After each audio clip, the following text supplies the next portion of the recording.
je suis basé à Angers, effectivement. C'est un poste national d'expert en surveillance biologique du territoire, jardin extérieur et horticulture. Donc, je travaille sur l'ensemble des filières végétales, et notamment pour les bulletins de santé du végétal, peut-être que vous connaissez, au niveau national. Donc, ce sont des publications qui existent depuis 12 ans dans le cadre du plan Éco-Phyto et qui ont vocation à remplacer ce qui existait avant, c'est-à-dire les avertissements agricoles, pour donner une information régulière sur l'état sanitaire des cultures pour l'ensemble des filières végétales. Voilà, sinon, comment dire, je suis aussi auteur, j'ai publié plusieurs ouvrages, dont cette année, qui s'appelle Adapter son jardin au changement climatique aux éditions Laurent. Et donc je vais vous présenter ce sujet cet après-midi qu'on m'a demandé. De toute façon, voilà, je pense que d'emblée, le point important, c'est de savoir qu'un certain nombre déjà de bonnes pratiques, de choix à réaliser avant même la plantation sont assez décisifs pour limiter le niveau d'entretien par la suite. Et aussi obtenir une certaine résilience des fruitiers au sein des vergers, surtout dans le contexte du changement climatique et puis de la pression que peuvent exercer aussi un certain nombre d'organismes nuisibles émergents sur notre territoire. Donc c'est sur ces sujets que je vais vous présenter cet exposé avec d'abord des informations sur la conduite des fruitiers dans l'écosystème jardin en général, ou du verger si vous voulez, parce que bon, c'est important je pense de comprendre la place qu'occupent les fruitiers dans cet écosystème avec sa complexité malgré tout, plus ou moins importante selon les milieux, les habitats, mais malgré tout à prendre en compte, et ça c'est je pense complètement nécessaire aussi pour intervenir à bon escient sur les arbres ou les arbustes fruitiers, pour les petits fruits. Je ne vais pas forcément développer cet après-midi, mais on constitue aussi disons des plantes importantes pour le jardin, le verger. Ensuite, l'impact du changement climatique. Je ne vais pas trop développer parce qu'on m'a dit que demain, un autre intervenant allait parler du sujet, mais je vais quand même vous donner quelques éléments de référence à ce sujet, ne serait-ce que pour avoir quelques points de vigilance concernant ce risque du changement climatique. Ensuite, la biodiversité et l'intérêt de la favoriser au maximum, justement pour essayer de réguler les organismes nuisibles et puis de satisfaire au mieux les exigences des fruitiers, favoriser les auxiliaires qui sont nos alliés, en tout cas contre un certain nombre de ravageurs, mais aussi quelques maladies. L'implantation qui est fondamentale des fruitiers, ça aussi au départ, bon, je pense que ça conditionne évidemment ensuite un certain nombre de facteurs importants pour la vitalité des arbres. Les bonnes pratiques de culture, et après un petit focus sur les maladies ravageurs avec aussi des méthodes de biocontrôle autorisant l'agriculture biologique ou des substances de base, substances à faible risque, qui sont autorisées, que vous ne connaissez peut-être pas, mais qui peuvent avoir un intérêt pour solutionner quelques problèmes sur les fruitiers. Alors déjà, pour ce qui est de l'écosystème jardin, je pense qu'on voit ici la prépondérance des facteurs météorologiques que chacun consulte régulièrement, parce que j'imagine que quand on s'intéresse, comme vous, aux fruitiers, aux plantes cultivées, dans les jardins en général, on s'intéresse à la météo quasi quotidiennement. Bon, c'est un facteur déterminant à la fois pour les végétaux, sachant que là on parle plutôt de plantes cultivées en pleine terre et en plein air. Plus le milieu est artificialisé, moins il est dépendant de ces facteurs météo, c'est peut-être le cas pour les cultures sous abri, et plus encore hors sol. On risque moins la sécheresse prolongée, l'excès d'eau, etc., parce qu'il y a une maîtrise complète, je vais dire, du gestionnaire. Bon, là, on parle plutôt de plantes qui sont totalement dépendantes, donc c'est vraiment important de considérer cette météo, et sur des pas de temps plus importants, l'évolution du climat, dont je parlais tout à l'heure. Ensuite, on voit que parmi les organismes vivants qui occupent l'écosystème jardin, figurent aussi des végétaux, de la flore spontanée, et des animaux, dont les acariens, les insectes, qui peuvent être pour certains des auxiliaires et pour d'autres des ravageurs des cultures. Voilà, ce qu'on recherche à travers justement la biodiversité, quand elle est optimale, c'est d'obtenir un équilibre écologique avec une régulation optimale dans les chaînes alimentaires ou chaînes trophiques au sein de cet écosystème. Si jamais il y a des équilibres, parce qu'il peut y avoir surpopulation à un moment donné de certains insectes nuisibles ou certains acariens, c'est là que l'arboriculteur ou le jardinier peut intervenir à bon escient pour, disons, limiter l'impact de ce développement. Et puis on compte aussi beaucoup sur des organismes qui ne sont pas directement prédateurs ou parasites de ravageurs, ou entomopathogènes, donc des maladies de ravageurs, mais qui vont avoir un rôle fondamental aussi dans l'existence des fruitiers, tant au niveau du sol comme les longriciens ou vers de terre, pour bonifier la terre et puis surtout améliorer la porosité, participer à l'humidification, parce que c'est fondamental aussi qu'on ait une bonne activité biologique au niveau du sol et aussi des micro-organismes du sol. Donc ça c'est favorisé effectivement par disons, des bonnes pratiques comme le paillage ou même la flore herbacée qui va être présente au niveau du sol et qui va assurer cet amendement progressif. Et puis on peut aussi réaliser des amendements organiques supplémentaires.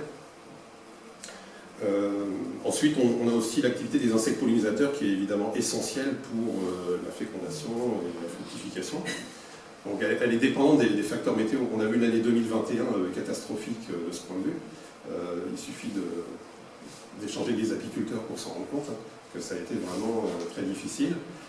Un temps très perturbé, vraiment, des températures plus fraîches que les normales de saison pendant plusieurs semaines, du vent fort, parfois des averses orageuses importantes. On était sous une goutte froide, on va dire, là, dans ce nord-ouest de la France, la partie nord, dans son ensemble. C'est une année, même sur d'autres cultures comme la vigne, des années à mildiou avec une pression sans égale, presque une année historique. Donc évidemment, les insectes pollinisateurs dans ces conditions ne sont pas retrouvés vraiment favorisés pour leur activité. Mais c'est important, c'est de penser à leurs ressources et aux successions de floraison, en plus de celles des fruitiers, pour qu'ils puissent justement intervenir sur les fruitiers au moment où ils sont en floraison. Donc ça, on va le voir. Alors on voit que le jardinage écologique à côté, ou l'accompagnement de ces cultures, il peut se faire justement par l'optimisation de cet écosystème avec la culture de plantes, on va dire, compagnes des fruitiers, qui vont être de différents niveaux, strates herbacées, strates arbustives, strates arborescentes, pour favoriser les différents types d'habitats, la nidification des oiseaux, un certain nombre de niches écologiques pour les insectes, pour des acariens, pour des amphibiens, des petits vertébrés, etc., qui vont trouver leur place progressivement dans ce milieu. À un moment donné, on va arriver à une certaine stabilité, comme une forêt quand elle est adulte, en quelque sorte. Ça, on peut le trouver dans des prés-vergers, par exemple, dans des systèmes extensifs. C'est moins évident dans des systèmes plus intensifs. Si on prend le cas des murs fruitiers intensifs, comme ils sont pratiqués de plus en plus, là, ça veut dire que le producteur sera plus investi voilà, sur sa culture en général pour assurer une certaine vitalité et résistance, parce que cet équilibre sera moins évident que si on est sur des pommiers de plein vent traditionnels dans une prairie avec des distances de plantation de 7 mètres, des choses qui ne sont pas visibles en verger aujourd'hui de production plus intensive. Mais après, il y a aussi évidemment l'aspect génétique, le choix des variétés, on va en reparler, qui est aussi très important.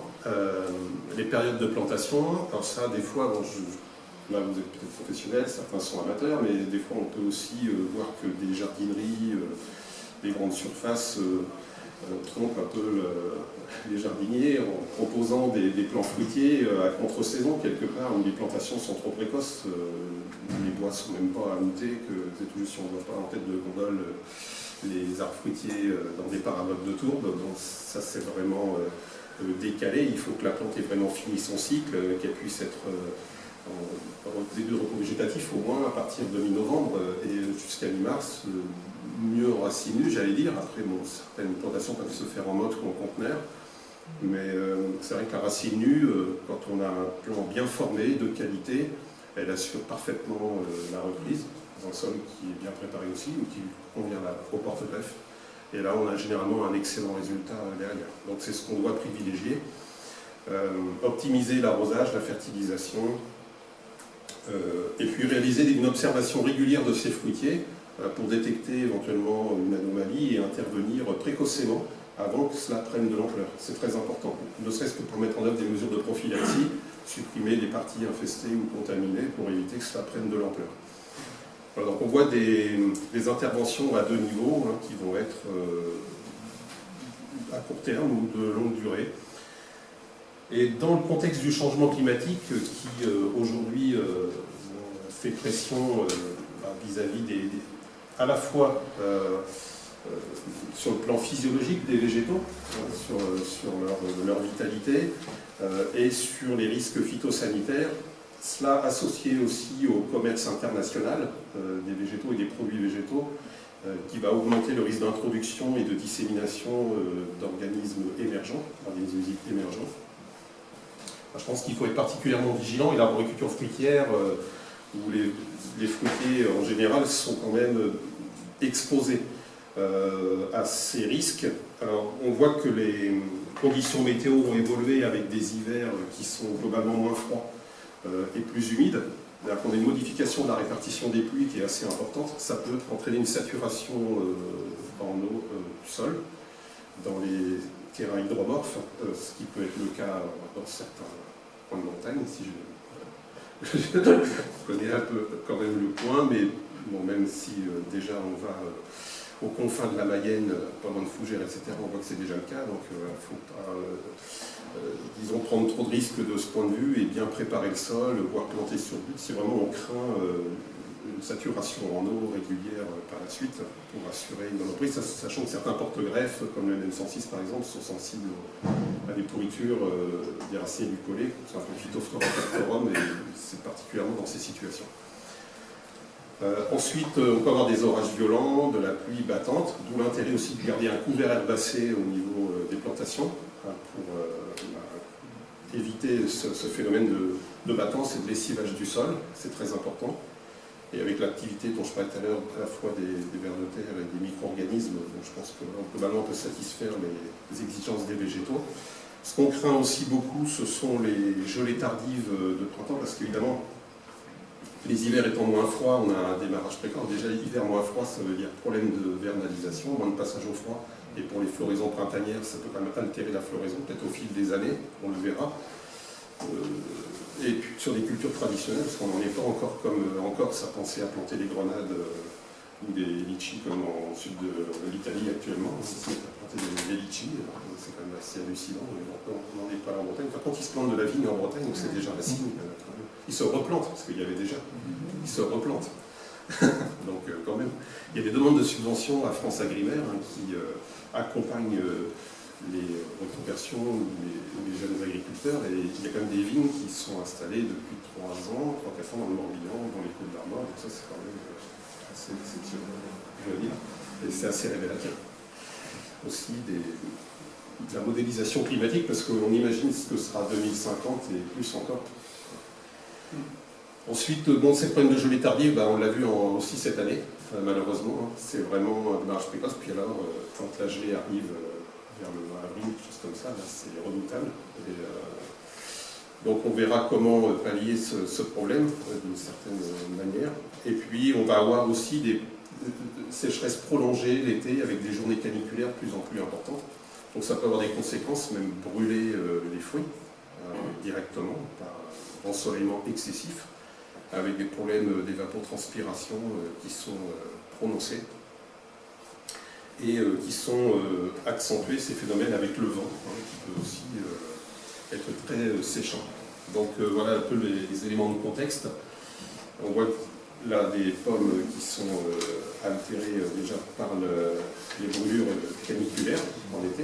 C'est assez caractéristique. Donc on voit, j'en ai parlé, des asphyxies racinaires, des stress physiologiques, etc.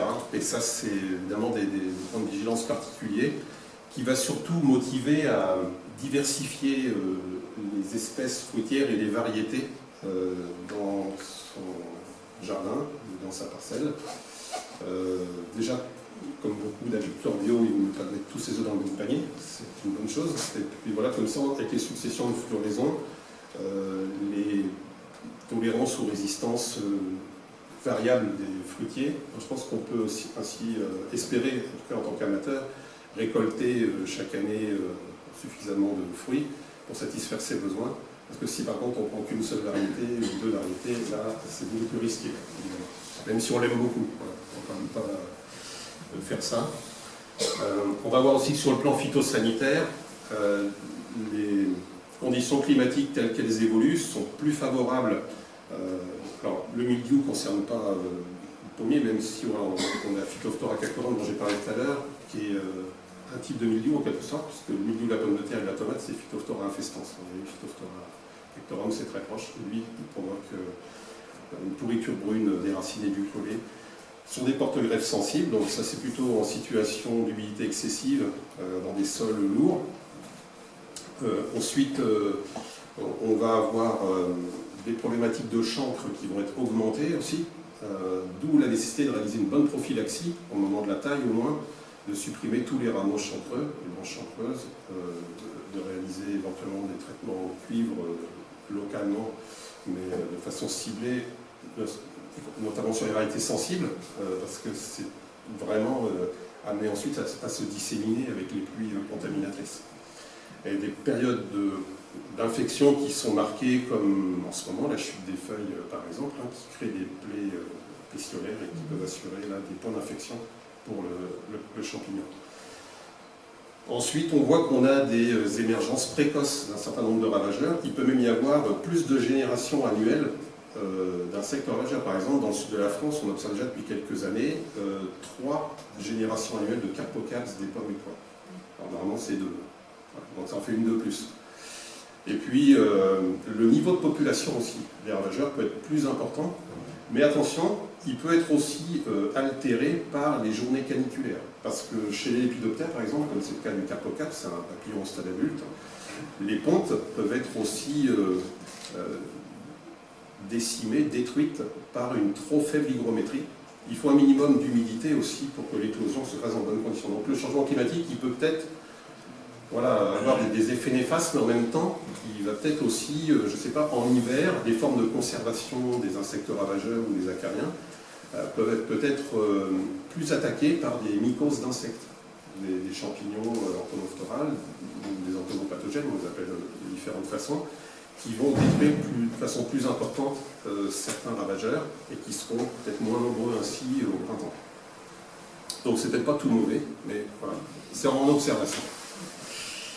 On n'a pas non plus, on ne peut pas tout imaginer tel que cela va se passer. Bon, j'ai parlé du feu bactérien parce qu'effectivement les conditions de printemps, enfin d'hiver déjà pour la conservation de la bactérie de printemps et d'été sont très favorables au feu bactérien. Il a repris de l'ampleur depuis quelques années. Il y a eu des gros foyers en Provence-Alpes-Côte d'Azur il y a 2-3 ans. On en a eu en Ile-de-France, ça revient, puis dans les pays de la Loire aussi. Il faut savoir qu'il y a quand même des variétés qui sont beaucoup plus sensibles que d'autres, y compris des variétés cidricoles. Il y en a certaines qui ont été même interdites de multiplication et de commercialisation depuis 1994 à cause de ça, comme Tardif de la Sarthe, Peau de Chien, Argile Rouge, etc. Donc ça là, on n'entend plus parler malheureusement. C'est comme la pastrassane pour le poire, et puis Madame Ballet du Rodon aussi. Voilà. Donc du coup, c'est un point de vigilance particulier et dès la détection de premiers symptômes, la prophylaxie est vraiment de mise. Là où il faut supprimer au moins 50-60 cm, voire 1 mètre en dessous du symptôme visible, parce que la bactérie est déjà en train de descendre sur les parties ligneuses, rameaux et branches, à partir des pousses herbacées qui sont courbées en crosse, brunissent et peuvent aussi exprimer de l'exudat qu'on peut voir de façon prononcée même sur les fruits quand on est à des taux d'infection élevés. Comme ici, on a vraiment les gouttelettes d'exudat. Ça, c'est hyper contaminant. Donc, il ne faut surtout pas laisser ça d'aucune manière dans le verger. Et ensuite, l'hiver, cette maladie se maintient sous forme de chancre à la base du tronc ou dans les rameaux, parfois, ou branches. Donc, c'est évidemment, une fois de plus, important de veiller à la prophylaxie et éventuellement sur variétés sensibles ou dans des situations à risque, surtout quand il y a eu un cas avéré, de réaliser éventuellement un traitement au cuivre parce que le cuivre est bactériostatique, empêche la multiplication des bactéries. Après, il y a d'autres produits aussi dont on parlera par la suite. Donc là, je vous parlais de la génération supplémentaire de Carpocaps des pommes. Alors, on voit ici une traduction dans le sud de la France en 2018 pour la région Occitanie, Pyrénées, qui montre cette situation.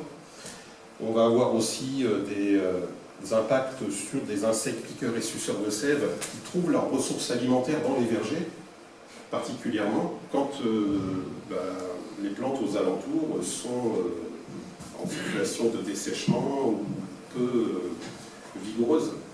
Un insecte piqueur suceur de sève, sa seule motivation, c'est d'aller pomper la sève et d'assurer sa descendance, enfin de se reproduire et d'assurer sa descendance comme ça. Donc de toute façon, il va aller coloniser plutôt les cultures irriguées, les cultures taillées, fertilisées, celles qui sont poussantes. Donc en général, on a ces situations. Puis le fait qu'il y ait moins de traitements insecticides polyvalents, comme c'était le cas pendant de nombreuses années, autrefois, lui, on ne regrette pas franchement, comme les organophosphorais, des carbamates, et plus récemment des néonicotinoïdes. Donc ces produits-là ne faisaient pas de détails. Par contre, quand les produits biologiques sont plus spécifiques, donc moins polyvalents, du coup, ils peuvent laisser la place à certains insectes comme les cochenilles, les punaises, qui, elles, vont trouver un terrain favorable à leur développement. Donc on a quand même la cochenille rouge du poirier ou la cochenille virgule du pommier qui se développe depuis 10-12 ans de manière plus importante. Et on a des gros problèmes de punaises aussi sur de nombreuses cultures, bien qu'elles soient régulées par des oiseaux, par exemple. Ça peut être franchement impactant. On voit ici, en plein pot de San José, c'est des dégâts de cochenille. C'est une espèce qui a longtemps été réglementée, elle ne l'est plus aujourd'hui. On a retrouvé des foyers en Île-de-France depuis 3-4 ans. Donc ça revient progressivement. C'est une cochenille à bouclier. Et puis ici, vous voyez des piqûres de punaises. Alors, c'est pas bien grave pour un verger d'amateur, parce qu'on supporte ce type de dégâts. Pour les professionnels, c'est plus gênant, ça déplace vraiment la récolte.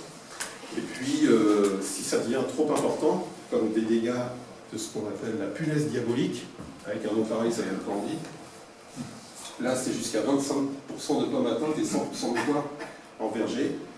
C'est un insecte émergent qui est arrivé d'Asie il y a moins de 10 ans, et une dizaine d'années en gros, et puis qui ensuite s'est développé à partir de plusieurs points d'entrée, dont le sud-est de la France, où il a provoqué de gros dégâts, là en 2019, dans des vergers, favorisés par la chaleur importante, et on a plusieurs attaques qui sont considérables. En fait, ça altère vraiment le fruit. Non seulement il est déformé, pierreux, mais en plus il a un mauvais goût, donc c'est vraiment pas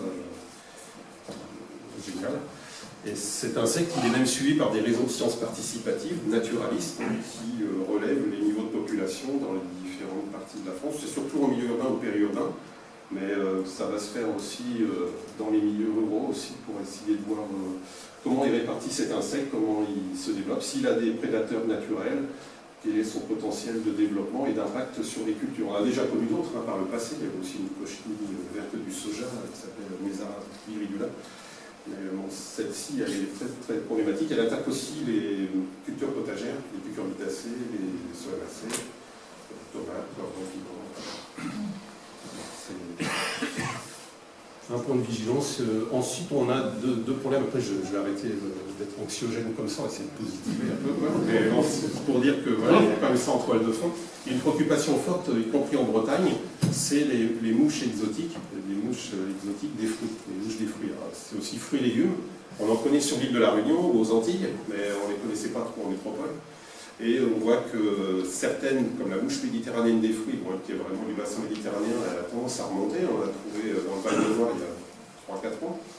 Et puis, on a aussi des mouches exotiques de pays tropicaux ou subtropicaux qui peuvent entrer, même s'il y a beaucoup de contrôles qui sont faits à Rungis, à Roissy, à Orly, dans les zones de contrôle officielles. Ça va quand même passer au travers des mailles du filet et se retrouver un jour dans les cultures. Et surtout, ce qui est étonnant, c'est la capacité d'adaptation de ces insectes. On ne pensait pas pouvoir... on ne pensait pas qu'ils pourraient vivre sur notre territoire, ils ne pourraient pas passer l'hiver. Et en fait, on voit que si, c'est possible. Donc ça change quand même. Ce sont des indicateurs biologiques importants de l'évolution du climat. Donc la mouche méditerranéenne, on la voit ici. Cette petite mouche, on peut la piéger avec un piège spécifique la suivre. Elle est particulièrement infestante sur les figues, le kaki. C'est vrai que si on a un kaki, qui est un verre, un Cospirus kaki près de ses pommiers, on augmente le risque d'avoir ce genre de bestiole, parce que c'est d'abord sur ce type de fruit très turgescent, où la pêche, que l'insecte va aller avant de coloniser la pomme. Mais une fois qu'il est installé, il va pouvoir s'attaquer aux pommes. Et puis l'autre insecte voilà, qui nous préoccupe, c'est Bactrocera dorsalis. Il est réglementé de quarantaine en France. Il a été détecté autour de Orly, dans un verger, il y a 2 ans. Donc c'est ce qu'on appelle une interception. On ne va pas dire qu'on est infesté, parce que bon, la France, pour le moment, dit qu'elle est indemne, mais on sait que ça nous menace sérieusement. Et ça peut très bien arriver aussi par comme beaucoup d'organismes nuisibles ces dernières années, par l'Italie, par exemple, qui est au niveau du bassin méditerranéen, une voie d'entrée privilégiée. Pendant longtemps, c'était les Pays-Bas pour d'autres raisons, mais là maintenant, on va dire que l'Italie, c'est quand même particulièrement important. Et vous voyez, elle peut infester plus de 300 espèces fruitières. Donc cette mouche, elle pond dans les fruits et elle entraîne une génération d'asticots, de larves de diptères qui vont favoriser les pourritures de fruits. Ça, c'est un vrai problème, évidemment. Donc on voit la modélisation climatique qui est réalisée avec des algorithmes ou des équations et qui permet de mesurer l'évolution potentielle de l'insecte. On voit pour le moment son installation, elle serait plutôt favorable dans le bassin méditerranéen et sur le littoral atlantique sud ou sud-ouest. Mais on voit aussi très fortement que les évolutions jusqu'à 2050 nous montrent qu'on a aussi j'allais dire jusque dans la Manche, jusque sur la Manche, les côtes de la Manche, et en Bretagne, Côte d'Armor, Finistère, Morbihan, Loire-Atlantique. Vous voyez, si on descend comme ça au fond des Charentes-Maritimes, c'est aussi dans les zones littorales, au moins des 20 km à proximité de l'océan, tout à fait favorable à ce type de ravageur, parce que voilà, il y a des zones où il ne gèle jamais, où on a des plantes hautes, et ça peut favoriser. Voilà, donc dans ce contexte, et nos homologues suisses qui travaillent beaucoup aussi sur ces problématiques, ils ne sont pas dans l'Union européenne, mais ils font partie de l'Europe géographique, mais ils travaillent beaucoup dans la station de recherche à Changin sur ces problèmes. Ils travaillent aussi sur la drosophile asiatique des fruits, la drosophile Suzuki, sur la cerise ou sur la fraise, et qui attaque aussi le sureau, la framboise, le cassis, et pensent que la biodiversité, c'est vraiment fondamental, au niveau des vergers en particulier, pour assurer cette régulation. Ils l'ont mesuré très franchement avec des vergers non entourés de haies versus entourés de haies, avec une diversité aussi de la flore herbacée assurant un couvert végétal. C'est très important. On n'imagine pas comme ça, mais vraiment c'est très favorable à la régulation de ces ravageurs, y compris les nouveaux venus. Ce qui est important en tout cas, c'est qu'entre les milieux cultivés et l'environnement, il y a des connexions qui s'opèrent, dans ce qu'on appelle les corridors écologiques, etc., ou trames vertes. Mais en tout cas, ça montre qu'il faut, je pense, par rapport à sa situation propre, regarder dans quel milieu on se situe, bien considérer les relations entre les végétaux, et ça va jouer pour beaucoup dans la richesse et l'abondance des auxiliaires, flore spontanée et faune sauvage, dont certains vont être nuisibles et d'autres auxiliaires, mais qui globalement vont s'équilibrer, et c'est important de le favoriser. Ça relève ça relève d'une politique d'aménagement du territoire, y compris au niveau des collectivités, etc. C'est une préoccupation majeure qu'on devrait avoir légitimement dans toutes les petites régions de France, quoi. Parce que c'est très important, ça constitue un tissu important, aussi bien pour le cadre de vie des habitants que pour les végétaux et animaux qui y vivent. Alors, une chose importante qu'on peut faire dans un jardin ou verger, à son échelle, c'est déjà de diversifier les espèces et variétés fruitières, j'en ai parlé tout à l'heure, déjà pour échelonner les floraisons, limiter les problèmes climatiques, dont les risques de gel.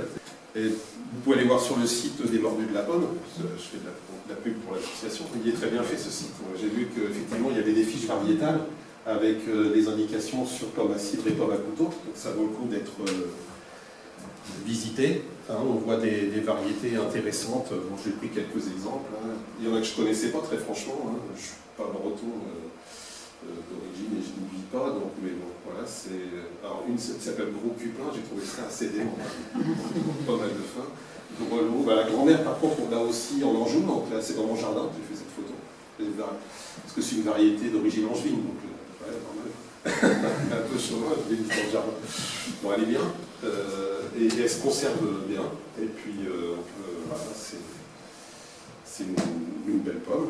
Effectivement, on a là, par exemple, dans le dernier bulletin, je crois, Chopine à Dauphin, donc, qui est aussi une pomme, on va dire, rustique. Ce qui est intéressant dans la notion de rusticité, c'est l'adaptation au climat et au terroir local, et aussi une certaine plasticité écologique, quand même, résistance aux aléas climatiques, ça c'est important. Bon, alors, certes, on a des fois de l'alternance, on n'a pas forcément des gros rendements, on a peut-être des fois des récoltes hétérogènes, mais globalement, les arbres se portent bien et peuvent ainsi faire face à différents stress ou différentes attaques. J'aime beaucoup celle-ci aussi, c'est aussi une que j'ai dans mon jardin, la Chailleux, qui est une variété originaire de Loire-Atlantique. C'est un peu le trait d'union entre les pays de la Loire et la Bretagne, les Loire-Atlantiques. Pareil, je ne vais pas rentrer dans le débat. Voilà. Donc, variété ancienne rustique, en plus, un point important, tolérante aux maladies, chancre et tablure sur fruits, donc ça c'est intéressant. Et moyennement sensible aux pucerons cendrés. On a quand même là des atouts majeurs. C'est vraiment une excellente pomme, je trouve. Pour la récolte début octobre, pour la consommer de mi-octobre à fin février. C'est bonne conservation. Et on peut voir aussi quelques variétés modernes. Alors moi, je laisserai de côté les variétés d'origine de Nouvelle-Zélande, Australie, comme Braeburn, Royal Gala, Pink Lady, etc. Donc je laisse aux arboriculteurs conventionnels. En tout cas, dans mon jardin, je préfère d'autres variétés. Alors même si, par exemple, Ariane, bon, elle est assez ancienne et on dit qu'elle n'est pas terrible au niveau du goût, mais c'est souvent parce que dans le commerce, elle est récoltée trop tôt. Peut-être 15 jours avant la maturité optimale de récolte, ce qui fait qu'après, quand elle est conditionnée en frigo, sous atmosphère, ça ne permet pas de développer son potentiel enfin, la teneur en sucre et puis la saveur. Donc sinon, quand elle est récoltée au bon moment, et après consommée aussi à maturité de consommation, donc là on a quand même une pomme qui est correcte. Mais bon, c'est vrai que c'est une question de goût, hein, chacun peut... Bon, elle est quand même, elle a un bon comportement à l'oïdium, au feu bactérien, elle est tolérante, même résistante à la tablure, mais elle est sensible aux pucerons cendrés. Bon, alors, le chat, Chantecler, ça c'est une pomme qui est appréciée, elle est même vendue quand même dans le commerce, c'est vraiment une très bonne pomme, ça je trouve. Bon, 1977, c'est pas tout moderne quand même, mais bon, voilà, c'est quand même plutôt récent. Entre Rainette Clochard, on trouve bien la Rainette Clochard dans cette pomme, et puis la Golden Delicious. Il y a Galarina, entre Gala et Querina florina, obtenue par l'INRA, résistante à la tablure, peu sensible à l'oïdium et au feu bactérien. Et puis Rubinette, origine suisse, entre Cox et Golden Delicious. Voilà quelques exemples. Ça, je trouve que c'est quand même intéressant de regarder là.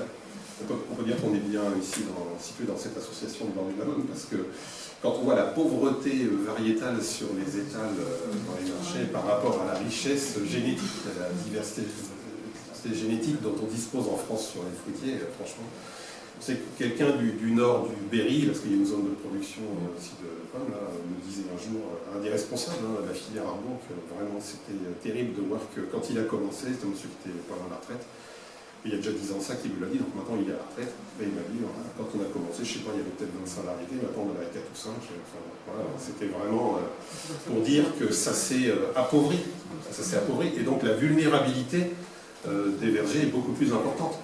C'est comme quand on fait que du pain maritime dans les Landes, avec des croissances extrêmement fortes, à la moindre tempête, tout tombe comme des dominos, ça c'est sûr.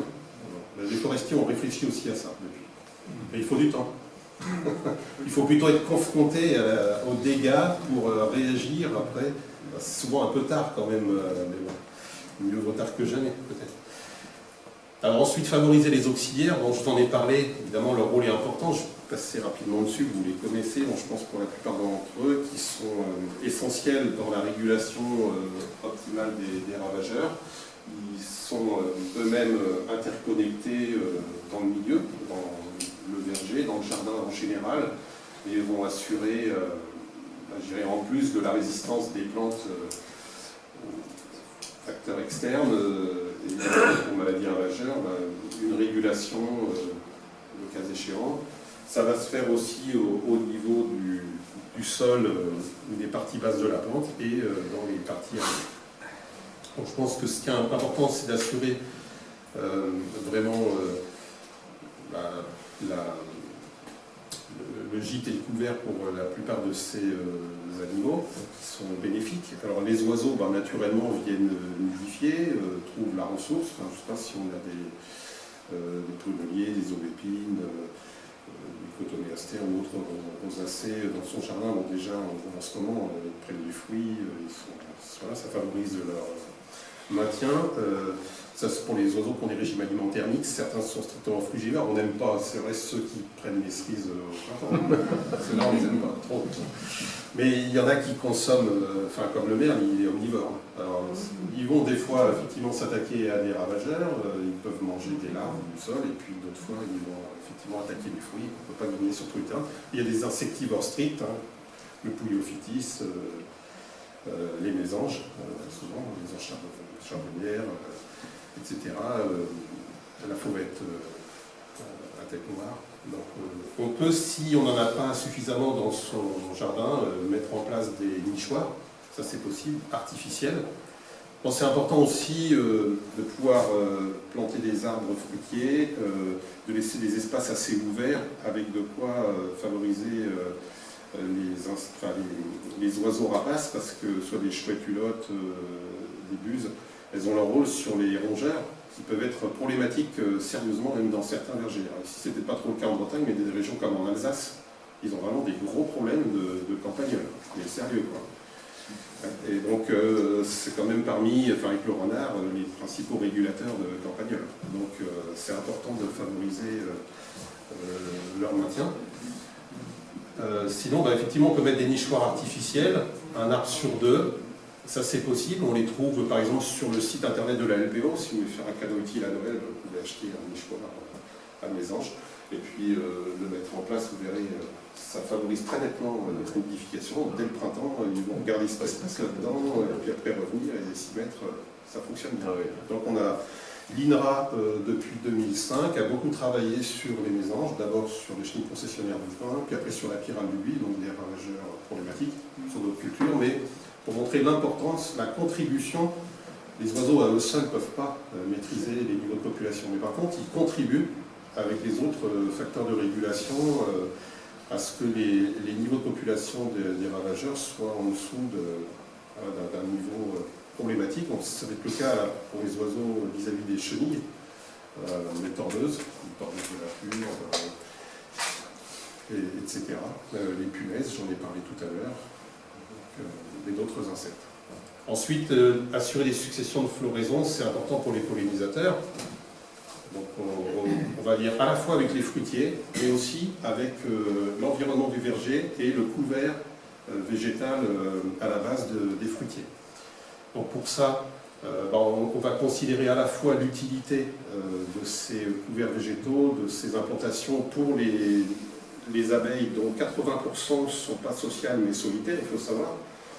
Il y a Bernard Vessière, qui est un spécialiste des abeilles en France, qui est à l'INRAE d'Avignon. J'ai rencontré il y a quelques années, j'ai eu la chance de le rencontrer, de suivre un stage avec lui. Et en tout cas, il nous dit que les abeilles sauvages, qui l'intéressent lui particulièrement, ont été longtemps sous-estimées dans le monde agricole, y compris aussi par les jardiniers. C'est vrai qu'on voit, nous, l'abeille domestique essentiellement parce qu'elle produit du miel. Mais les autres abeilles sont particulièrement importantes et ont besoin aussi de la ressource en nectar et pollen pour assurer leur existence, leur descendance aussi. Donc on a effectivement l'abeille domestique, Apis mellifera, qui va être importante. On a aussi des introductions possibles en verger de Bourdon, ça se fait dans un certain nombre de cas, ou des ruches qui vont être positionnées dans les vergers. Et puis d'autres insectes vont également être favorisés. Donc ces abeilles sauvages, 1000 espèces en France qui participent à la pollinisation, et puis aussi d'autres insectes floricoles, dont des papillons du jour essentiellement, les papillons de nuit n'utilisent pas trop les fleurs, c'est papillons du jour, donc ça va être espèces, les pans, les pyrrhides et autres. Et puis, on va trouver aussi quelques insectes très importants au stade larvaire, comme auxiliaires, prédateurs de pucerons, comme les cirques, qui au stade adulte sont floricoles. Donc ça, ce sont des mouches, des hyménoptères, qui ressemblent beaucoup à des hyménoptères au niveau du faciès, et qui vont avoir un rôle important, puis quelques coléoptères, comme les odomères, par exemple. Voilà, donc ce qui est important, c'est de dire aussi que quand on plante des haies autour, quand on réalise des couverts fleuris, il ne faut pas rechercher des plantes trop horticoles, trop élaborées, avec des fleurs doubles, etc. Si les fleurs sont simples, mieux c'est, pour favoriser le butinage et la ressource des pollinisateurs. Voilà. Donc, il y a des préférences, c'est vrai, chez les abeilles pour se nourrir, mais en cas, voilà, si elles n'ont pas leur plante préférée, elles vont trouver des végétaux de substitution. Mais à un moment donné, ça devient impossible pour elles de butiner si vraiment la plante a des pièces florales trop complexes, inaccessibles pour le nectar ou le pollen.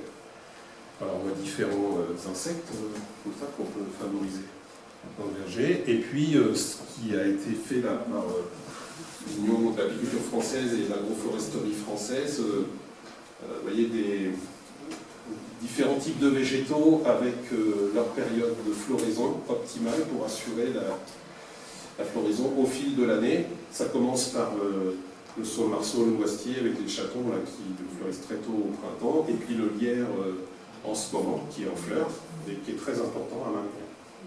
Voilà. Le lierre et les pommiers, c'est une des histoires d'amour. Enfin, bon, après, il ne faut peut-être pas exagérer parce qu'il devient un peu trop envahissant, mais à côté, c'est moins gênant dans les haies avoisinantes. Voilà, donc on sait que cet environnement va être favorable aux auxiliaires, dont les acariens prédateurs d'acariens, parce que c'est comme ça, il y a des acariens, donc arthropodes comme les insectes, avec une paire de pattes supplémentaires, qui vont être pour certaines espèces carnassiers et qui vont s'attaquer aux acariens nuisibles pour les végétaux phytophages. Donc le grand avantage, c'est qu'ils courent plus vite que les autres pour les rattraper et les consommer. Ils vivent face inférieure des feuilles essentiellement, sont tout petits, translucides, en forme de poire très souvent, donc ce sont appelés les phytoséides, et plusieurs de ces acariens sont après reproduits en captivité pour la lutte biologique quand on fait des lâchers inondatifs en verger. Voilà, naturellement, ils peuvent se développer si l'environnement leur est favorable, si aussi il n'y a pas de traitement intempestif qui va les détruire, parce que ça peut être évidemment une cause de raréfaction.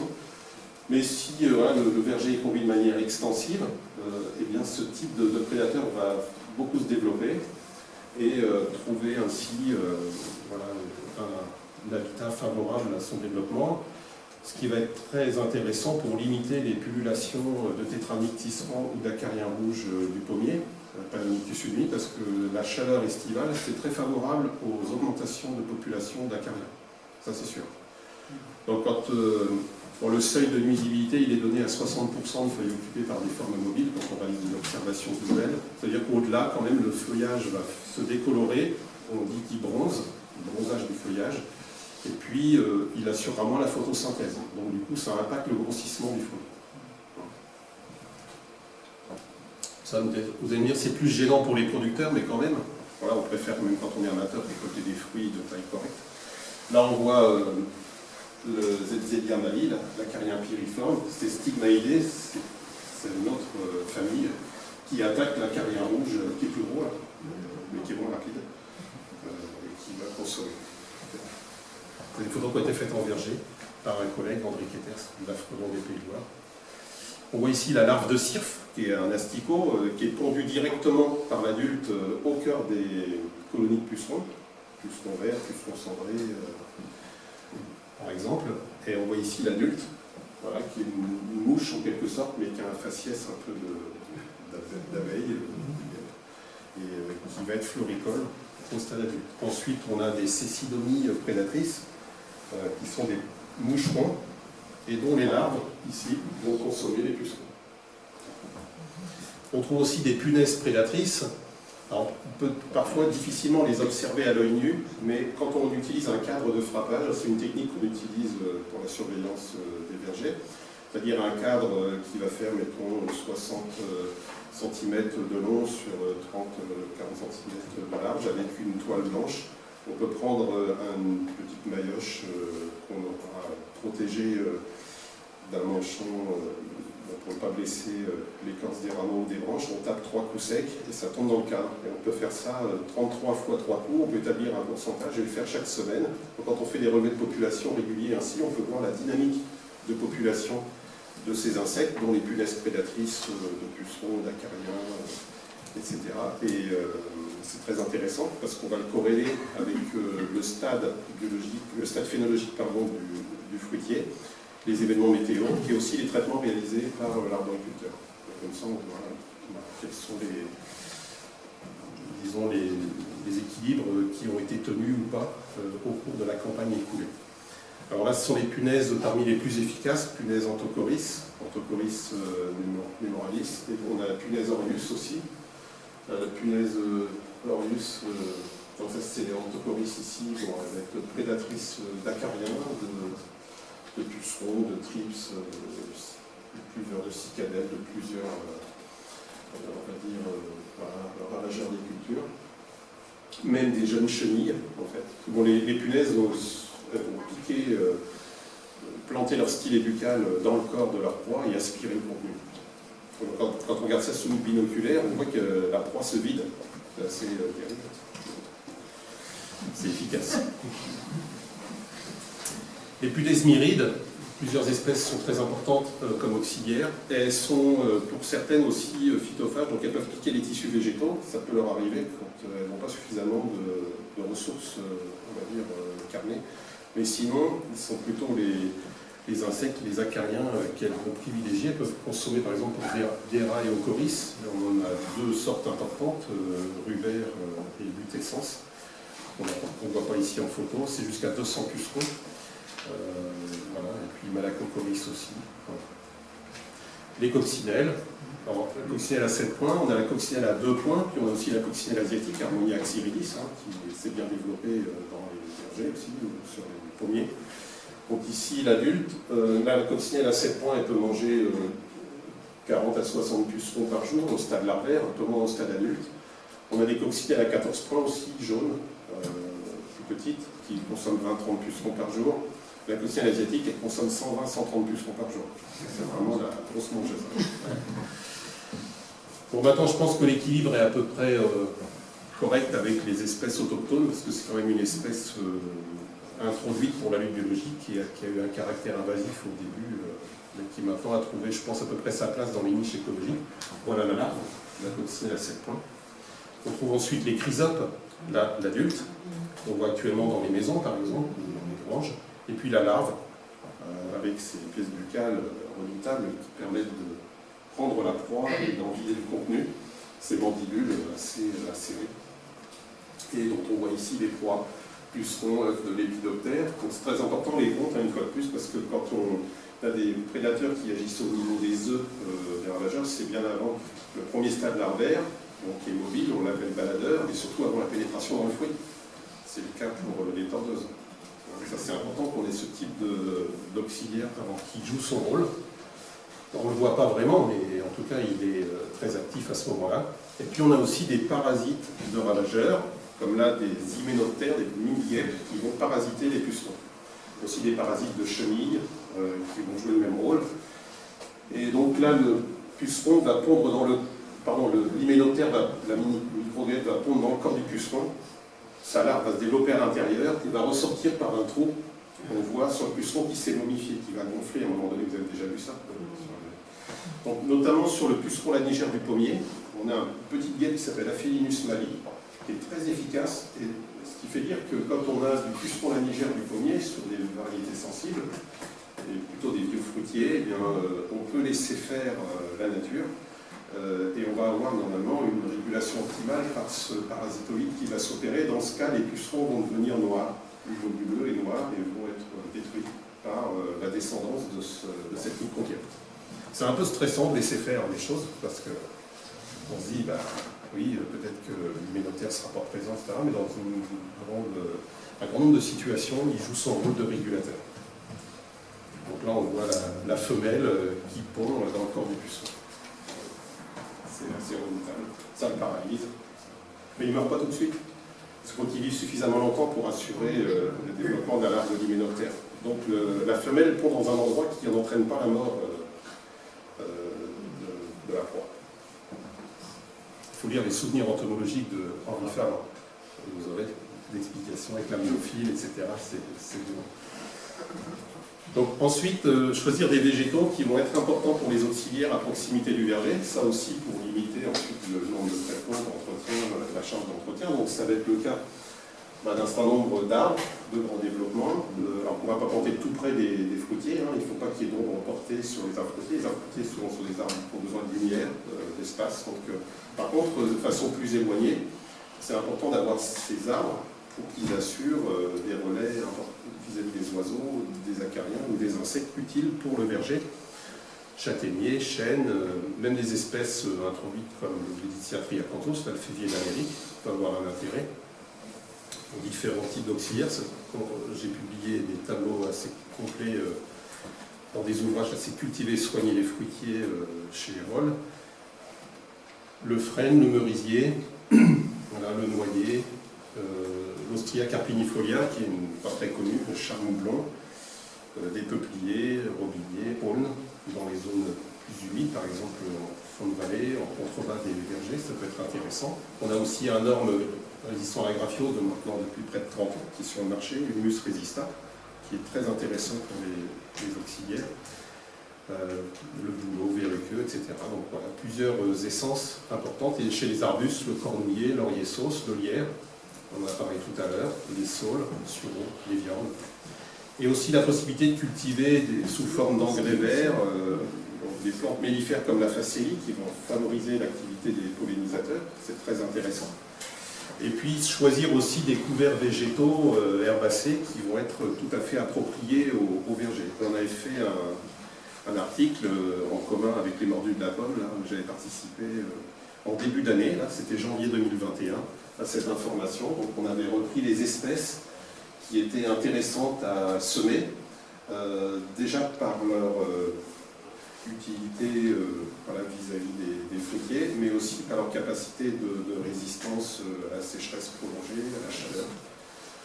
C'est tout à fait intéressant de les privilégier. On peut par exemple voir qu'un mélange adapté à l'enherbement du verger, ça peut être 20% de raisin anglais gazonnant, 80% de fétuque élevé. Ça c'est un bon mélange, en prenant aussi des mélanges de qualité, donc des semences de qualité. Il existe aussi des gazons label rouge hein, qui donnent un bon niveau de qualité. C'est plus cher que le gazon standard, dit rustique, mais vous pouvez semer à moindre densité, parce que le pouvoir de talage est supérieur, et ensuite la résistance à la sécheresse l'été permet de maintenir le couvert graminé par rapport à d'autres plantes éventuellement qui voudraient s'installer. Mais c'est pas gênant parce qu'on accepte bien dans les pré-vergers la présence de trèfle, de luzerne, etc. Enfin, là, c'est pas un problème. Et après, naturellement, il y a le plantain, il y a d'autres espèces qui vont s'y mettre. Ensuite, bien implanter ces fruitiers, j'en ai parlé tout à l'heure parce que c'est vraiment fondamental d'opter pour un sol, au moins pour le pommier, qui soit suffisamment meuble, au fond, donc ça veut dire de bien le préparer si ça n'est pas le cas. Parce que sinon, on sait que la plante, dans un sol plus superficiel, le pommier il a besoin d'un sol profond et frais en profondeur, même l'été, parce que si c'est vraiment trop séchant, trop superficiel, ça va pour l'amandier, non seulement pour le pêcher, mais pas pour le pommier. Donc voilà, il faut savoir que la plante a un minimum d'exigence à ce niveau-là. Il faut qu'on ait une activité du sol aussi qui soit importante, une activité biologique, donc réaliser des amendements organiques, éventuellement des amendements calciques si le sol est à tendance acide, s'il est lessivé, des apports de lithotame, dolomie ou chaux-vive magnésienne en proportion raisonnable, ça peut améliorer les choses. En complément des amendements organiques, du fumier décomposé. On va laisser les sols trop secs et en terrain très humide, éventuellement planter sur butte pour éviter la saturation en eau l'hiver. Ensuite, une exposition très lumineuse. Et puis choisir les formes fruitières adaptées au type de jardin. Éviter le confinement de végétation et trop de fruitiers serrés les uns à côté des autres.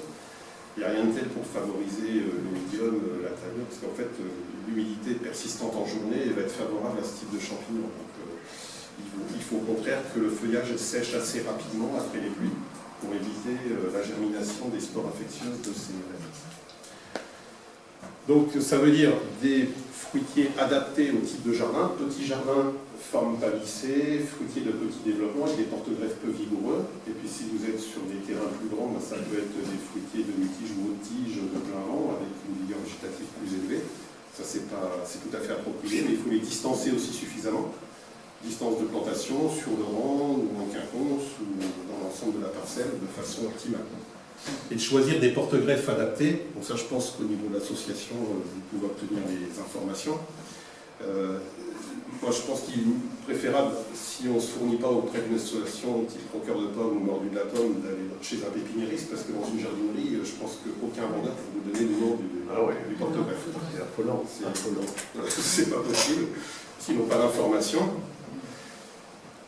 Déjà, je ne sais pas si certains savent, bon, j'exagère que le vérifier, mais peut-être que certains c'est possible.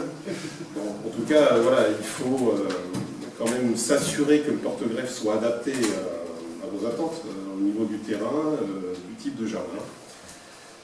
Par rapport à la mise à fruit, longue de plus ou moins rapide, la forme, enfin j'ai parlé tout à l'heure d'un certain nombre de critères qui vont être liés à ces différents facteurs. Là, pour plusieurs fruitiers, c'est un article que j'ai rédigé dans les 4 saisons du jardin.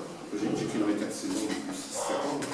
La rubrique verger et puis phytosanitaire. Et puis là, c'était un tableau qu'on a fait dans la série sur les fruitiers pour montrer les types de porte-greffes pour. C'est pas complètement développé, mais voilà les principaux en tout cas qui étaient intéressants à considérer. Il y en a beaucoup plus, évidemment. Ensuite, au niveau des bonnes pratiques de culture, l'importance de la taille, de la réaliser au bon moment. Ça peut être une taille en mars pour beaucoup, donc avant le débourrement, après débourrement, et puis une taille en verre si on veut, mais pas pour ne pas supprimer trop de végétation, parce que vous avez vu tout à l'heure les brûlures, s'il y a des jours caniculaires, il ne faut pas exagérer. Donc c'est une question d'optimisation pour que le fruit soit suffisamment exposé à la lumière, mais qu'il ne soit pas non plus complètement brûlé par le soleil en cas de journée caniculaire. Ensuite, tailler déjà au bon moment, parce que tailler à contre-saison, ça empêche une bonne cicatrisation des plaies de taille, et puis ensuite des infections possibles par des champres, par exemple. Et puis l'irrigation, alors qui n'est pas obligatoire dans les terrains appropriés. On peut travailler en verger non irrigué, ça, il n'y a pas de problème. Mais si l'irrigation se fait, il vaut mieux qu'elle soit localisée dans la mesure du possible plutôt que par aspersion. On sait qu'on dissémine plus les maladies par aspersion. Si c'est localisé, ça peut être sur le rang, par exemple sur des fruitiers formés, des palmettes verriers, des cordons, etc. Ça peut être fait avec un tuyau microporeux, un goutte à goutte. Ça on trouve en jardinerie assez facilement. Il est possible de pailler aussi. Bon, le paillage favorise les petits rongeurs quand même. Donc sur des jeunes plants, attention, ça peut être des niches aussi pour les campagnols. Qui vont ensuite manger, par exemple gratter la base, le collet des jeunes plants, les racines.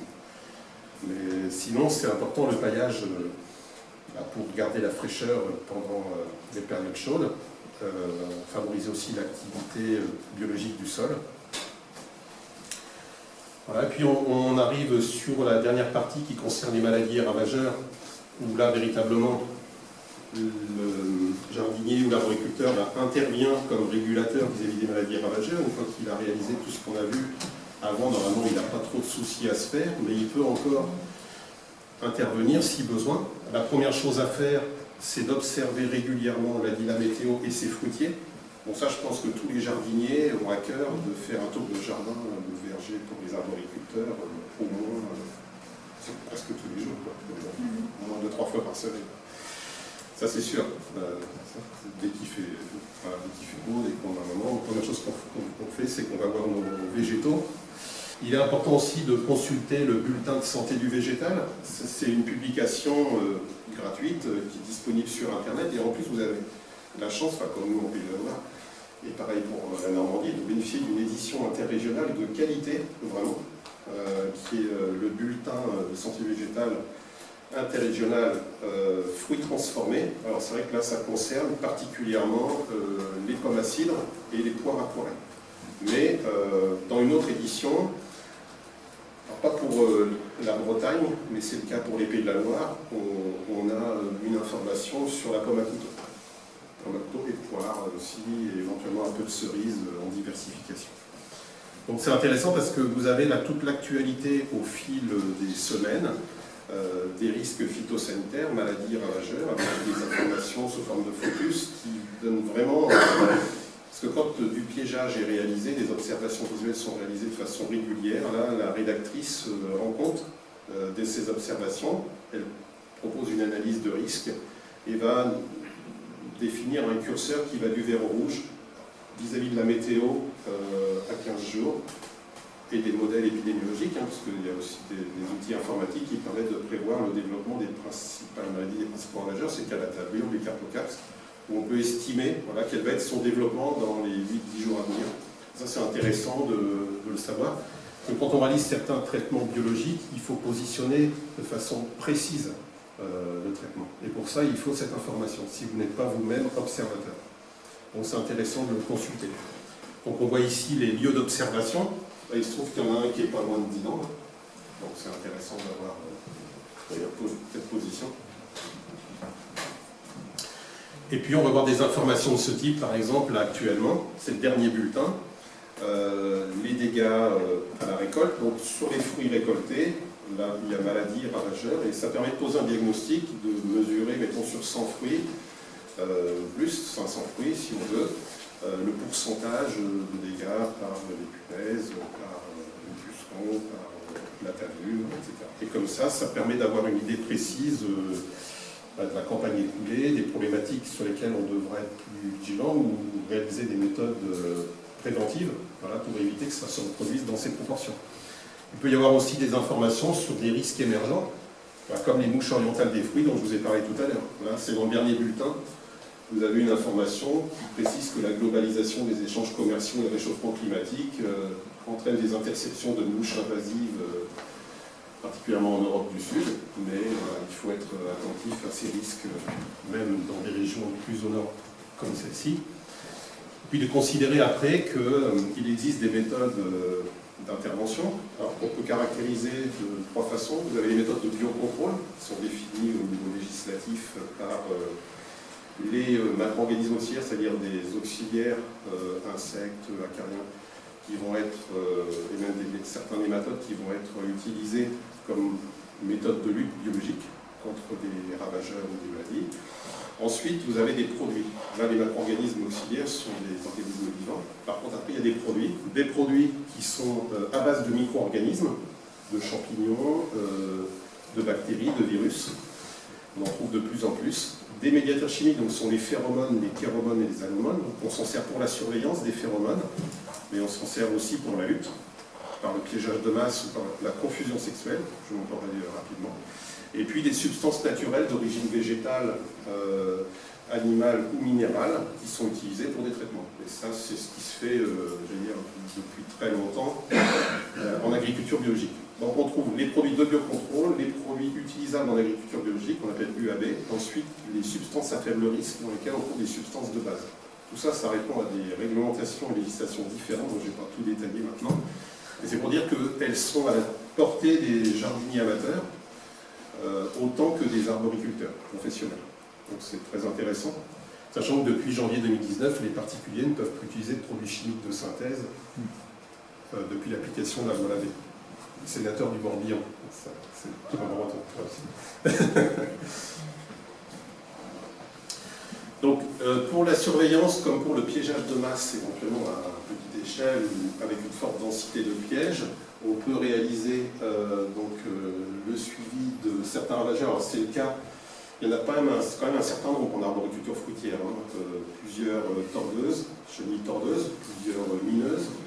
On peut, là, avec un piège triangulaire qu'on appelle un piège delta et une plaque engluée, déposer une capsule ici en caoutchouc qui contient l'hormone du papillon femelle, qui est utilisé par femelle pour attirer le mâle. Donc là, le mâle est leurré, va venir se coller sur la plaque.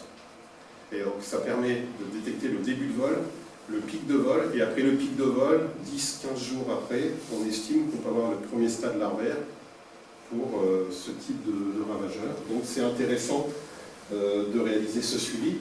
Et on peut l'utiliser aussi quand la densité est assez importante pour faire du piégeage massif et limiter les lots de population, ce qui peut suffire dans un logis d'amateur, voilà, pour réduire la population. Bon. Donc on effectue les relevés. Alors d'abord, il ne faut pas prendre la capsule avec les doigts, avec une paire de pinces à épiler, parce qu'on annulerait son effet. Ce relevé, on doit le faire normalement 3 fois par semaine, le lundi, le mercredi et le vendredi, mais ça peut être fait qu'une fois par semaine dans le pire des cas. Vous n'êtes pas forcément des spécialistes du domaine phytosanitaire, donc ça peut être moins souvent. Alors, en tout cas, c'est important de regarder les captures et d'observer effectivement la dynamique de ces ravageurs. On peut le faire pour la mouche méditerranéenne des fruits. Elle se fait actuellement dans le Val-de-Loire depuis peut-être 10 ans, parce qu'on sait que cette mouche, elle a quand même fini par arriver dans le Val-de-Loire. Alors peut-être qu'elle sera en Bretagne, si ce n'est pas déjà le cas, mais je ne crois pas vraiment, dans les années à venir. Cette mouche, elle peut s'attaquer aussi aux fruits et entraîner des pourritures de fruits. Donc là, ça peut être surpêché, figuier et sur pommier. Sur d'autres arbres fruitiers, donc ça c'est un piège à phéromones aussi, bien que ce soit une mouche, et on y associe la couleur jaune pour favoriser, donc ça c'est le piège chromatique qui va attirer la mouche. Et puis on peut avoir des pièges chromatiques et alimentaires, c'est le cas de Drosophila suzuki, ce moucheron. Donc avec son nom, le nom de l'espèce, vous savez qu'il est originaire d'Asie, parce que Suzuki, c'est très japonais. Et de fait, elle vient du Japon, cette mouche, elle nous est arrivée il y a une dizaine d'années, et elle infeste sérieusement les cerises, les fraises. D'ailleurs, au début, certains pensaient que c'était des pourritures, mais l'origine de la pourriture, c'était quand même l'asticot de ce ravageur. Et puis, elle va s'attaquer aussi aux baies de sureau, aux murs dans les haies, les murs de la ronce, et puis framboise, myrtille, cassis, pas mal de petits fruits en fait, et même des gros fruits, le kiwi, aussi.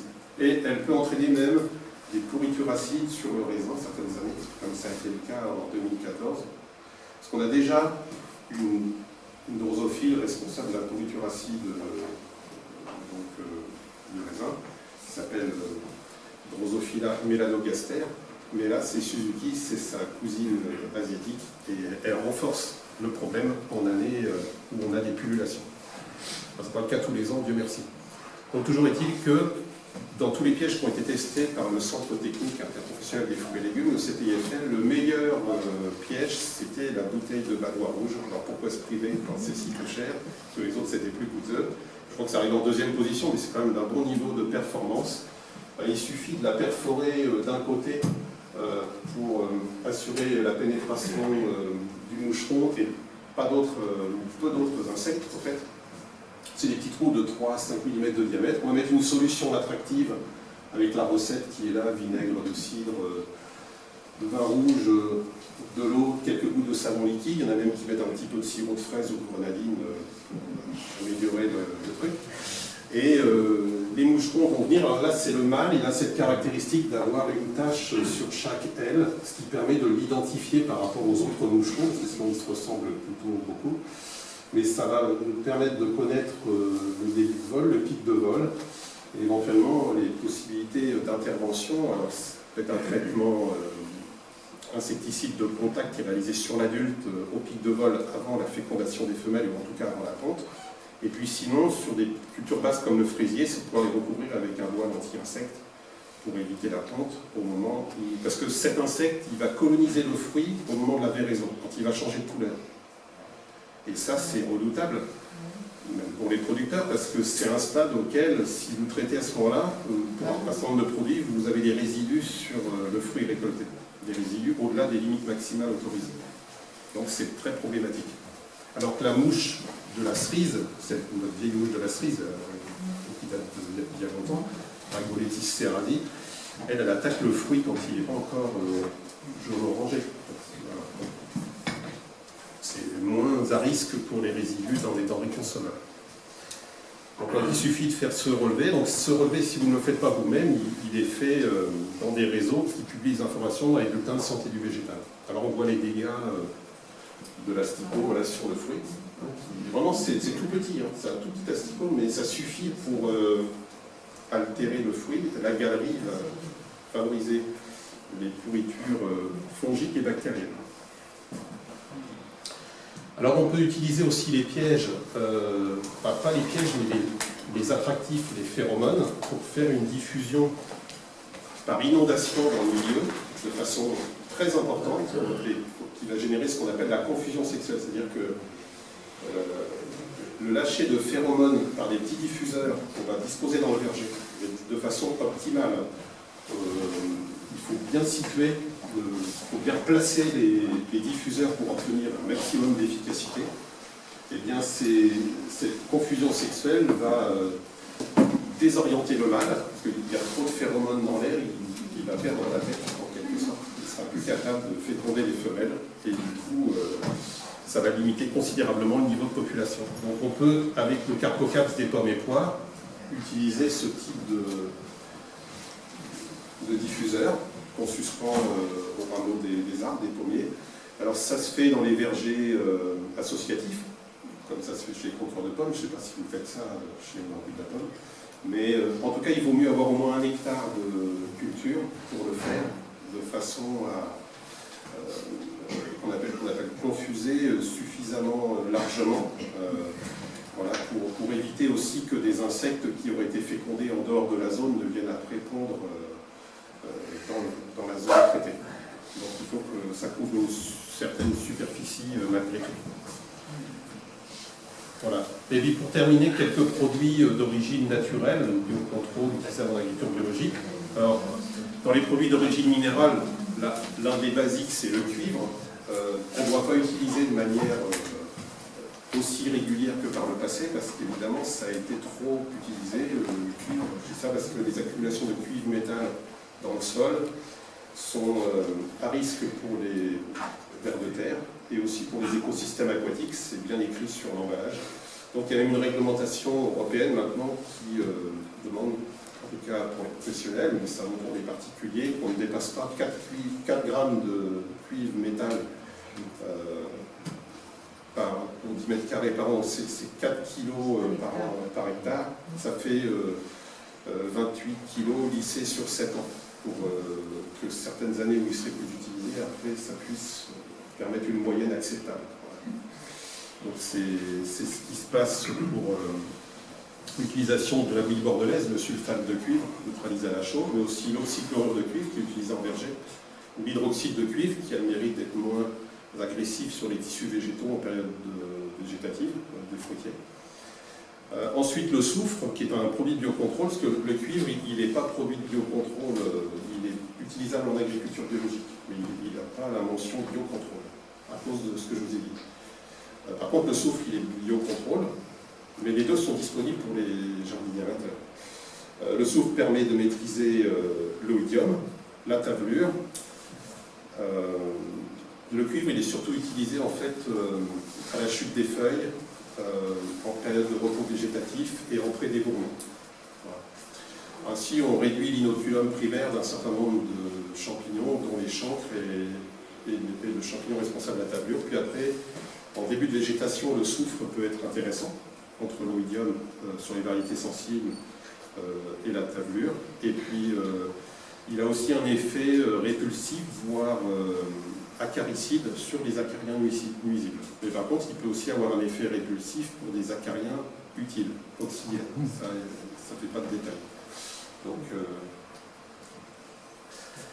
ensuite, on a des produits comme l'hydrogénocarbonate, c'est bicarbonate de potassium, c'est plus simple, bicarbonate de potassium, c'est synonyme, l'arnicarbe, qui est homologué contre la tavelure du pommier et les oïdiums des arbres et arbustes. Donc c'est un produit intéressant qui est arrivé il y a quelques années dans la gamme de biocontrôle. On le trouve aussi en jardin d'amateurs.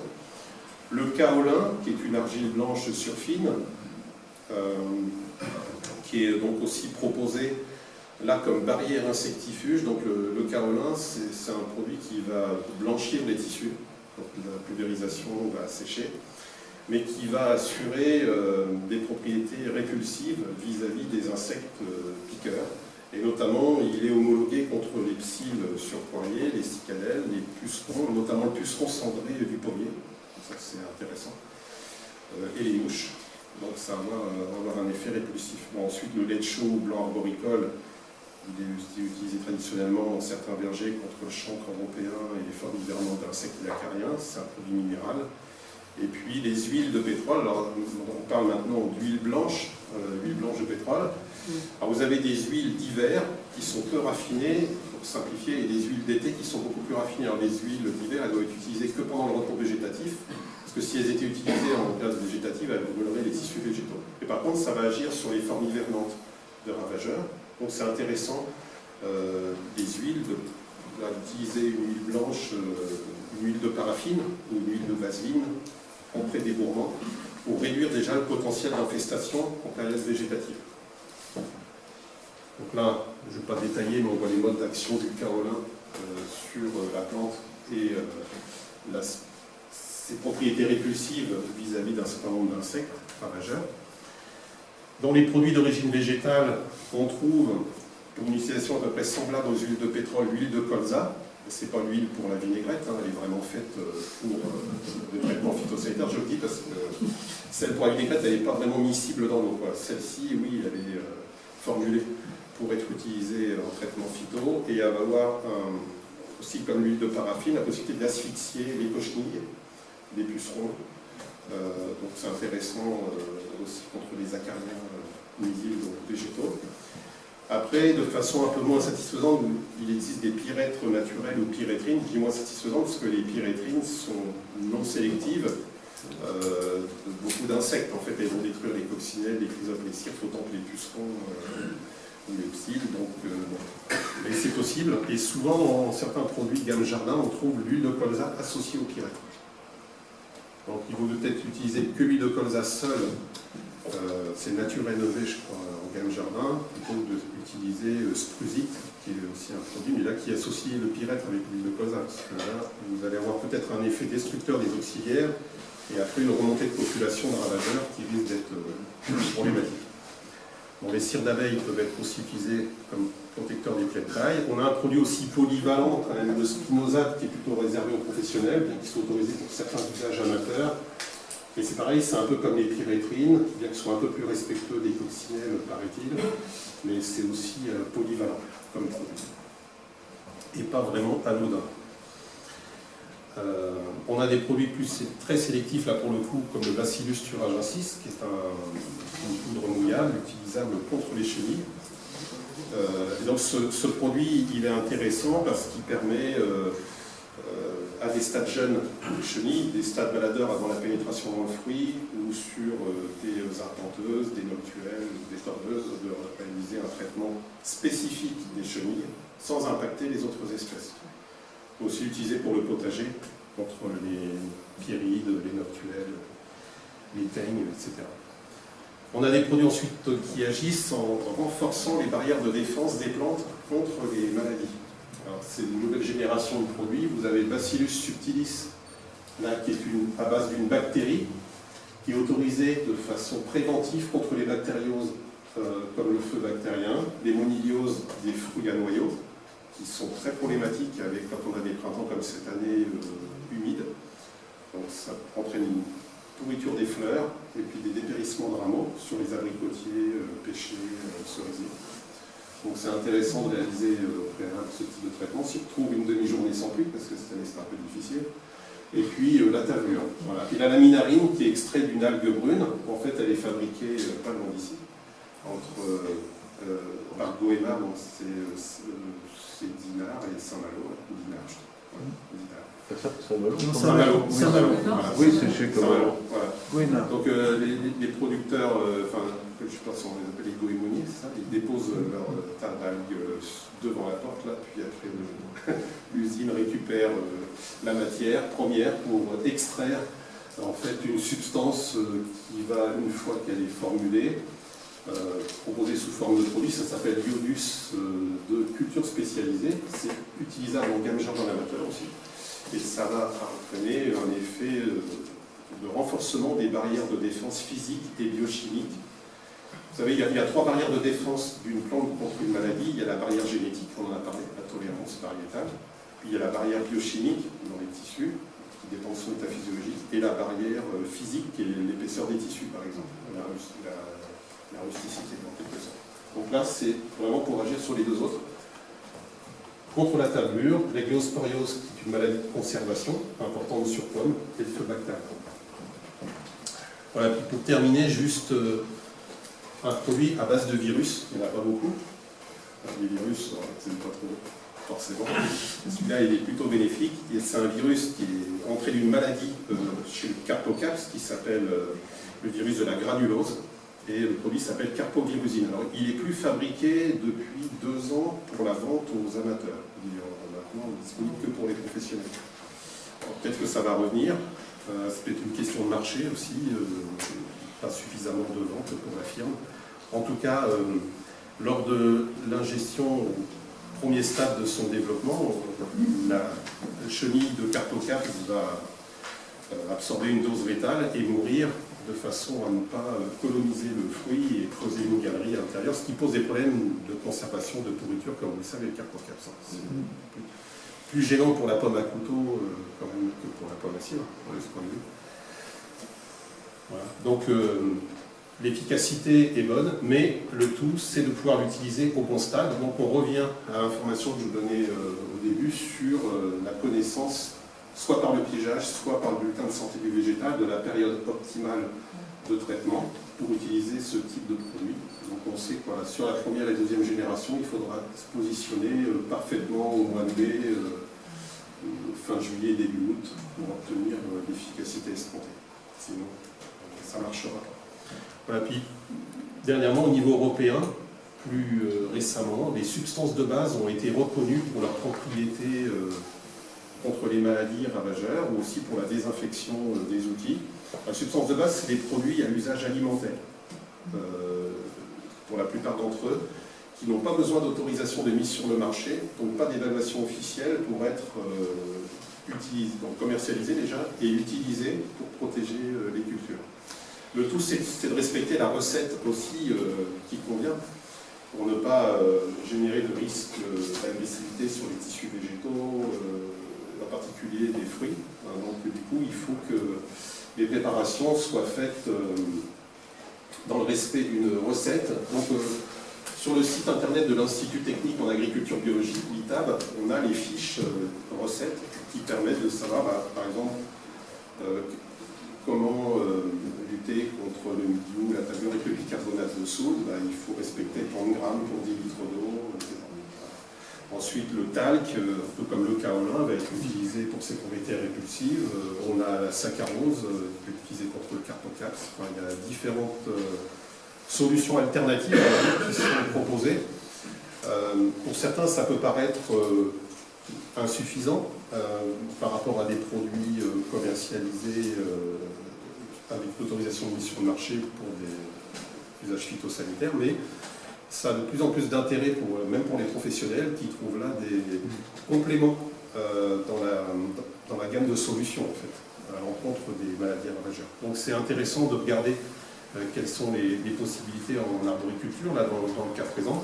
On peut trouver des extraits de prêle aussi, ils sont très riches en silicium, vont former une couche de protection sur les tissus végétaux et empêcher la germination de certains champignons, des oïdiums, la moniliose, la tablure. Donc c'est intéressant en complément des produits c'est-à-dire conventionnels, bio, qui peuvent être utilisés également. Voilà, donc on a des listes qui s'étendent chaque année un peu plus, avec de nouveaux produits. Certains, comme l'eau oxygénée, l'alcool, le vinaigre d'alcool, à 8% d'acide acétique, sont reconnus pour la désinfection des outils. Alors ça, c'est important pour la prophylaxie, désinfecter le sécateur, le coupe-branche. C'est mieux de le faire entre les différentes variétés ou les différents arbres de son verger. Je vous ai parlé du talc, insectifuge, fongifuge. Il y a des produits tout à fait intéressants. Même le lait de vache est utilisable. Il est utilisé contre l'oïdium en serre maraîchère depuis quelque temps. Ce qui vous est dit l'autre jour à un conseiller, quand je rentre chez le producteur, ça sent la ferme. Mais bon, voilà. Donc on a ces types de recettes, puis là j'en ai publié un certain nombre aussi dans les ouvrages que j'ai réalisés. Voilà. Dernière diapo pour la prophylaxie, ça c'est essentiel, en complément des méthodes de soins, c'est vraiment de penser, une fois de plus, à supprimer les parties malades ou infestées pour réduire la source potentielle de contamination ou d'infestation. Les professionnels broient les feuilles mortes pour limiter les contaminations d'avlure au printemps. Et on peut aussi les composter. Il faut que le compost monte suffisamment en température, au moins 60 degrés. Ça, il faut que ce soit un bon compostage, pas un tas au fond du jardin comme ça, laissé à l'air libre, mais dans un composteur où on a une véritable fermentation et montée en température. Là, on peut espérer valoriser les déchets organiques pour les réutiliser dans le jardin. Voilà. Ensuite, l'incinération, bon, elle est limitée maintenant compte tenu de la réglementation, mais on peut évacuer en déchetterie. Et puis la désinfection des outils accessoires, je vous en ai parlé. Voilà, et j'en termine juste pour vous montrer les couvertures des ouvrages que j'ai publiés récemment. Celui-ci, c'était en début d'année 2021, à mai 2021, adapter son jardin au changement climatique. Donc, ça donne beaucoup d'informations telles que j'ai pu les reprendre aujourd'hui. J'ai les flyers, mais je les ai laissés dans la voiture, c'est pas bien. Ils sont pas très loin. Il y a les solutions de biocontrôle, là, c'était sorti aux éditions Ulmer, ça en 2020, donc l'année dernière. Et puis ce livre sur les fruitiers qui est épuisé et qu'on va rééditer l'année prochaine, qui s'appelle Cultiver et soigner les fruitiers. Et je vous remercie.